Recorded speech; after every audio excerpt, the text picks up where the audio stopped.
예, 132강 부러움, 제목은 부러움입니다. 사람들이 부러워하는 것, 대표적인 것은 이 자본주의 사회에서 부자 되는 게 부럽죠. 어떤 의미에서 교회 나오는 것도 보다 더 부자 되기 위해서 교회 나오는 그 노림수 때문에 나올 경향이 굉장히 농후합니다. 그런데 성경은 뭐라고 누가복음 16장에서 뭐가 되어 있느냐? 예수님께서 바리새인 보고 하는 이야기가 너희가 하나님과 재물을 겸하여 섬길 수 없다 라고 16장 13절에 나와 있습니다. 여기서 하나님에 대해서 섬김이라는 것은 우리가 잘 익히 아는데 그 같이 비교시켰던 그 반대항이 뭐냐면 재물이에요. 그게 재물을 겸하여 섬기고 있는 이상은 하나님 재물을 겸하여 섬기고 있는 입장에서는 하나님 섬기는 게 아니라는 겁니다.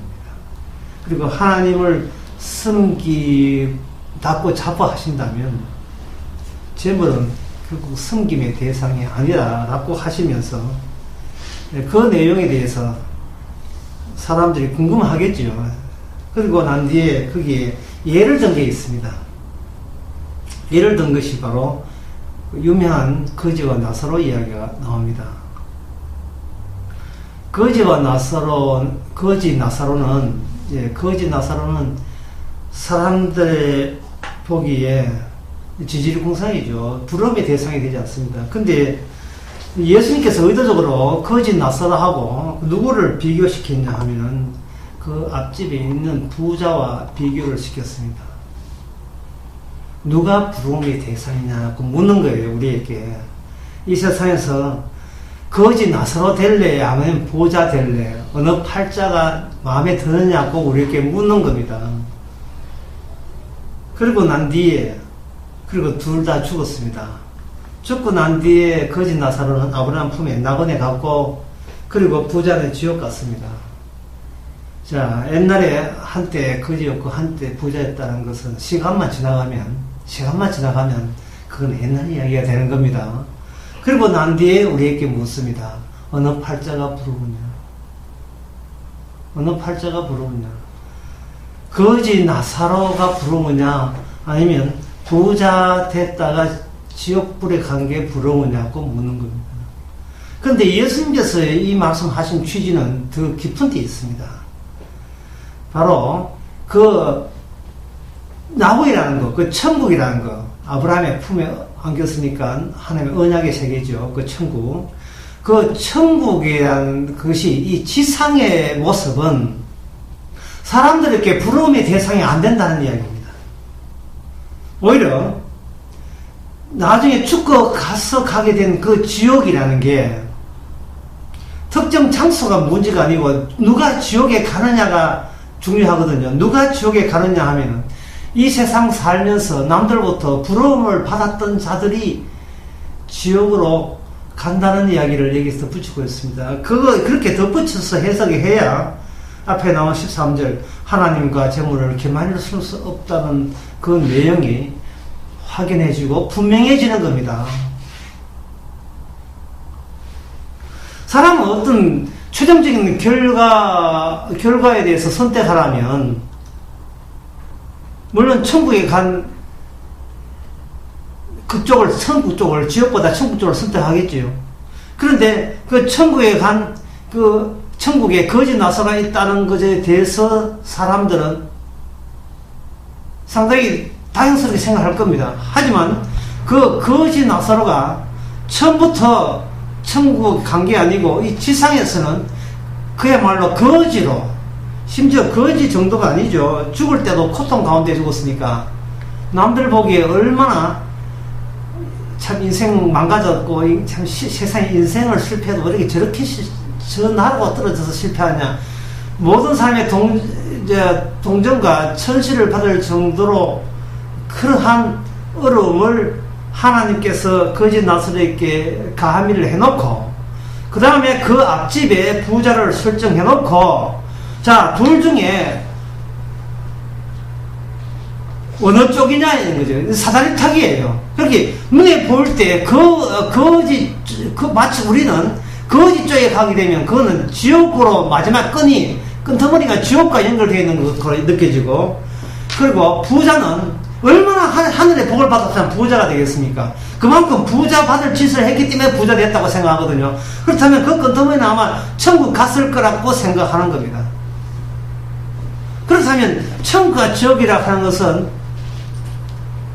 우리가 주권한 뒤에 골라 잡을 문제가 아니고, 이 세상에서 예수님의 말씀에 기준해서 선택돼야 될 문제죠. 그 기준이 뭐냐? 하나님과 재물을 기만시킬 수 없다. 이 이야기를 쉽게 예를 들면, 하나님 반대말은 뭐예요? 하는 말과 같은 말입니다. 하나님 반대말은 재물이고, 하나님을 못 믿게 만드는 라이벌이 재물이고, 반대로 이야기해서 재물에 신경 쓰지 말고 관심 두지 말라고 말기시는 분이 하나님이시고, 그래도 하나님 숨길 마음이 있습니까? 더 달리 이야기해서 그래도 거짓 나사로가 부름의 대상이 되십니까?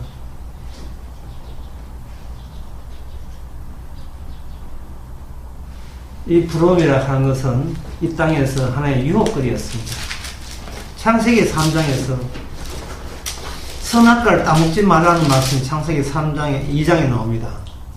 근데 따먹지 말라 해놓고 그 나무가 어떤 나무냐 하면은 먹음직도 하고 보암직도 하고 탐스럽기도 합니다. 이거 유혹입니다. 이거 부러움입니다. 누구나 끌릴 수밖에 없고 당길 수밖에 없는 대상이 바로 선악과 나무였습니다. 왜 하나님께서는 따먹지 말려면 딱 보는 순간 아유 꼴보기 싫어 이런 모양새로 과일을 그렇게 아주 흉측한 과일로 안 만드는 이유가 뭘까요? 상당히 중요한 문제입니다.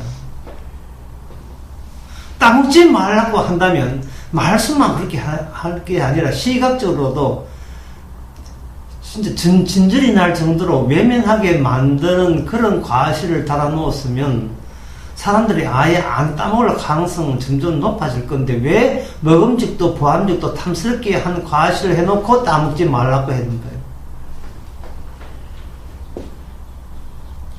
그것은 인간의 자유로운 선택이 주의 일에 영향을 주는 게 아니라는 사실을 알려주기 위함입니다. 무슨 말인가 하면 지금 하나님하고 인간하고 어떻게 거래하거나 흥정하는 게 아닙니다. 하나님께서는 선악과 나무를 심어놓고 그 다음에 다른 요소를 불러내요. 이게 유혹될 만한 것을 해놓고 다른 것으로 불러내는데 그게 다른 것이 누구냐? 바로 악마, 뱀을 그 덫에 걸리도록 그렇게 한 겁니다. 이미 인간이 이렇게 창조할 그 시점에 이미 하늘에서는 예수님과 그리고 미카엘과 악마의 전쟁이 있었고 그 전쟁의 여파로 뱀은 이 지상을 선택해서 지상에 왔습니다. 그렇다면 이 악마가 선악과 따먹지 마라 하는 이것은 결국 하나님께서는 저주해야 될 존재에게 저주하기 위한 근거로서 이 말씀을 줬다면 그 궁극적인 저주의 대상은 바로 악마였고 이 악마가 인간에게 유혹으로 작용해서 자기 편으로 삼아서 악마가 자기 정체를 드러내게 하는 겁니다. 결국 이러한 하나님의 이 계획이라는 것은 선악과라 하는 이름부터 시작해서 모든 것이 인간의 운명이나 인간의 팔자라는 것은 사람이 하기 나름이 아니라는 것을 처음부터 우리에게 말씀해 주는 겁니다. 선악을 알게 한 나무 실과를 먹지 말라. 네가 먹는 나는 정령 죽으리라. 라고 해서 죽음의 의미를 던져준 것은 하나님께서 이 천지를 창조하실 때 이 죽음을 그 알맹이로 삼아서, 핵심으로 삼아서 천지를 창조했다는 것을 말해주고 있는 거예요.